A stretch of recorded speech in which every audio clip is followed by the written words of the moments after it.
Have you guys ever thought, man, I missed this investment opportunity?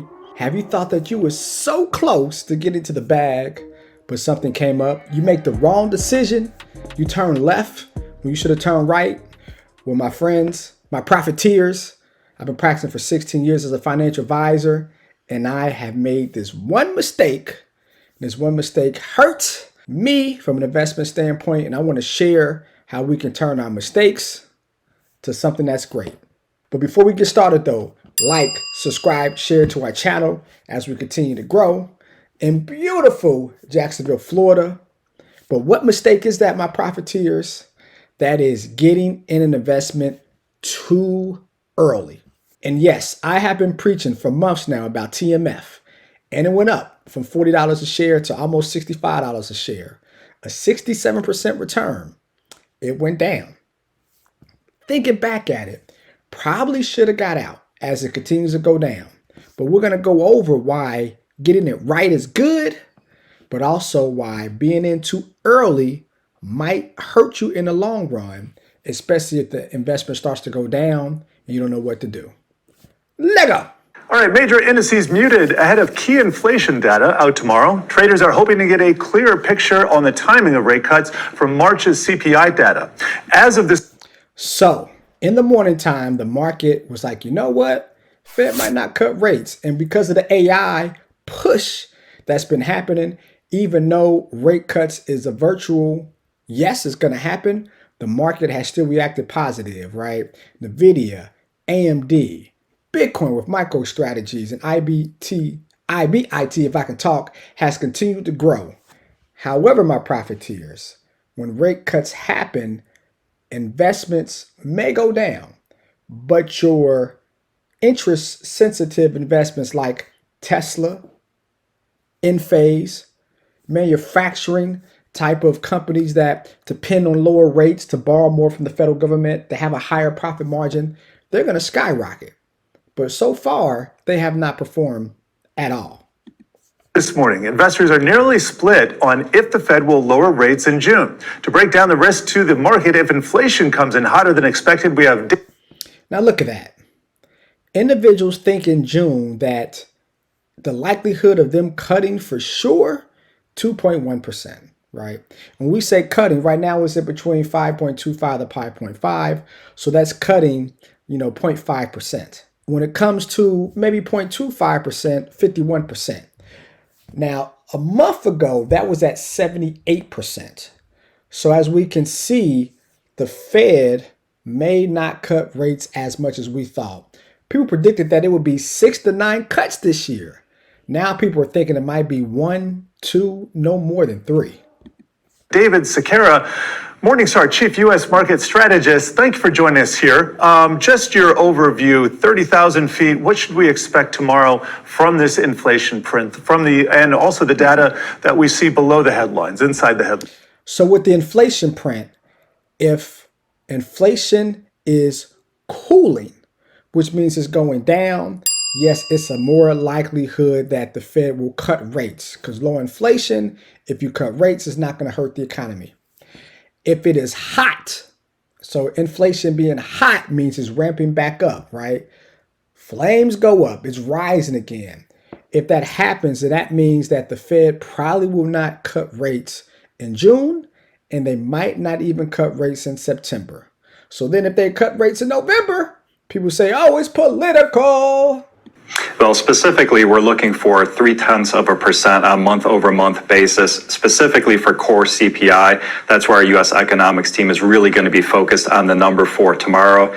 And even within, the CPI print, we're really focused on shelter. Shelter, of course, being what's kept, inflation running hotter for long. That's true, right? Inflation has been hotter or higher because of shelter. Housing prices.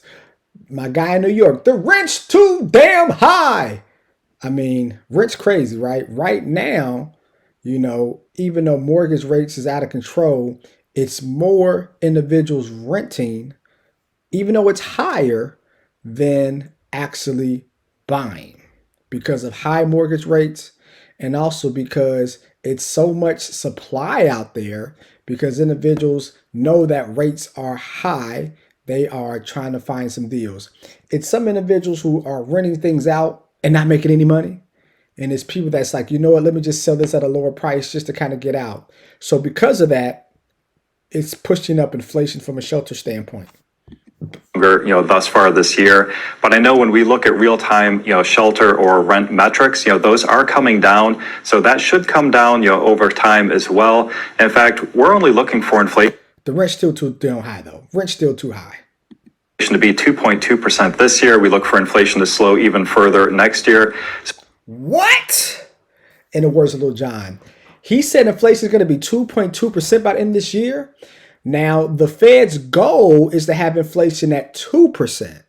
So if they're right, then that means the Fed might cut rates more than 3%. I mean, 3 times, excuse me. I don't think that there's going to be no darn 2.2% by the end of the year. So we actually think the Fed's going to be in position to start cutting here in June. David, Wow. I wonder who paid his payroll, because most economists think that it's not going to start until September. Now, if it is in June, my baby TMS, which we'll talk about a little bit too early, that's going to go to the moon. we're talking about at the top of the show how the CPI print really seems to set the tone for the markets. Investors paying close attention to any improvement or lack of improvement that we could see within this report. What do you think the equity reaction is going to be? Are we going to see a big spike to the upside if, in fact, maybe CPI improves slightly, but it's not too much in terms of really moving the estimates of that first rate cut? As long as it's coming in line with expectations or even slighter better than expectations, I think we're going to start seeing the market turn around. I know if you look at, some of the metrics as far as when the Fed is going to cut, it's getting pushed back further. Last I've seen, the market is now starting to doubt whether or not we have that June cut. But our U.S. economics team has been holding firm. We are looking for that June cut. Now, let's be very clear. When the Fed starts cutting, most individuals believe the market will go down, right? Now, we have this whole AI boom that's going on, as I talked about earlier, so that may or may not happen. But historically, when the Fed cuts rates, it's a sign recession's coming, the market starts to go down, right? That's why from a diversification standpoint, I've had my clients go into short-term treasuries to get yields, which are higher right now, then also longer-term treasuries like TLT and TMF, so that if the market does go down, they do have some protection and growth in those investments. Was in a little bit too early, which we'll talk about, but that's why it's good to be diversified.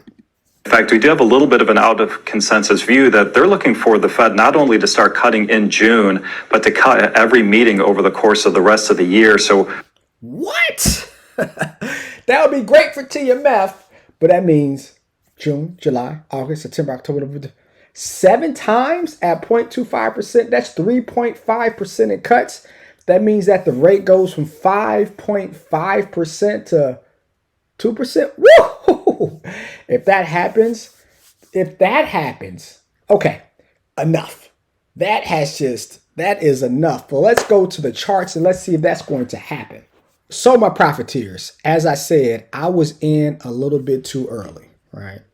And when I say early, I mean early in a good way, but not reactive in a bad way, right? We look at week by week. And as we can see, this baby started to go up. Now, we bought this back in November, right? So we bought it here about $43 a share. And went up my profiteers by 53%. Again, we had a great increase. Open it up. Open up, right? And as we can see, it's been trending down as investors in the market has been pricing in instead of things from a cut standpoint happening in March and then in June and maybe September. And as we can see with this big old candlestick right here, I should have gotten out. So being early is good, but also could be bad because you can see here, right, the momentum crossed over. Great, right? Right here, crossed down, right?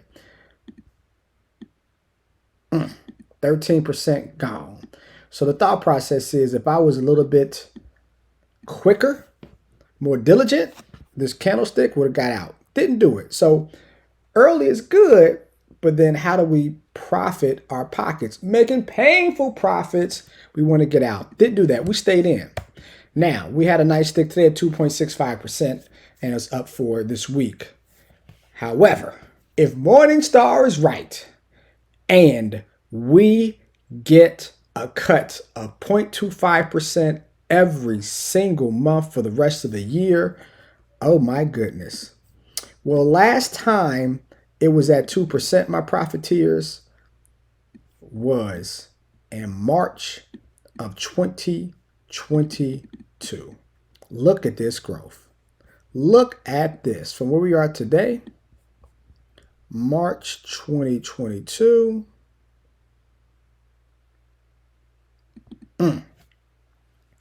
Are you telling me that this is going to go up by almost 300%? Well, yes, because TMF is a more aggressive version of 20-year treasuries. The more conservative version is TLT. But last time the Fed rates was at 2%. This was at $198 a share, 296%. What does that mean? Hypothetically speaking, my profiteers, $10,000. And let's say, I don't think it's going to happen this year, but let's say he is right. And we make literally in 1 year, 296%. 10,000 goes to 40,000. Not too bad at all. Not too bad. Now, I believe it's going to take 3 years. If 3 years happens and it's 296 over 3 years, basically 98% a year for 3 years, you can see how this compounds different, because the longer we're in something, even at the same interest rate, because of compound interest, we make more money. So 10,000 is not 39,000. It's 77,000. Same percentage, but because it's over 3 years and the money's compounding, we make more. So my profiteers, in my opinion, I think TMF is a great investment. Now, hindsight's always 2020. I'm always transparent. That's why I've been blessed to have the clients I have during the good times and the bad times. Yes, as we zoom back in, should have gotten out 3 weeks ago, right? Because as clients or individuals who invested with me made again on the upside a nice cool, right? Nice cool, not 76%, but when we did it closer to 50%, right? But on the flip side, you make 53%, which was basically what our clients was up. And then again, and we're going to send them from the bottom, from the top though, right? Because it makes things look worse, right? 14%, up 50, down by 14, still 35% over 4 months. I mean, come on, y'all. That's still good. But it just shows even Mr. CFP, Mr. Forbes magazine himself, right, with some of the stocks we picked last year, don't always get it right. So it's that old adage, think with the charts, not with your heart. As it pinged up and went back down, green. So if we get in here, get back to where we were, look at that. At the top, that's 33%. I'll take 33%. And best you believe, my profiteers, if they lower rates in June, this, in my opinion, easily is going to be back to $70 a share. And on its way to $200 a share, maybe not by the end of the year, but maybe 3 years. And 296 or 300% return to 3 years, 100% a year. Who says no to that? All right, my profiteers. Well, I hope that gives us some great information. Let me know what you think, though. Comment below. We in or we out? Did I make a mistake? Was it common? Is it just me, or does everybody make those types of mistakes when you get in too early? But the key is, if you get out, got to get back in. Comment below. Let me see what y'all think. Love is love, and let's make some paper profits together, y'all. Peace.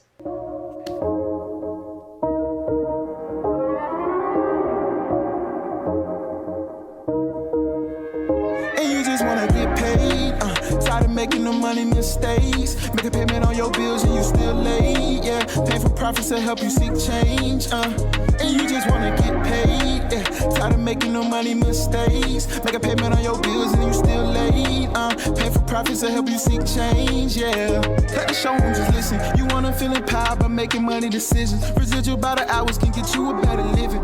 Bitch at the check, you know, and it could be different, you know.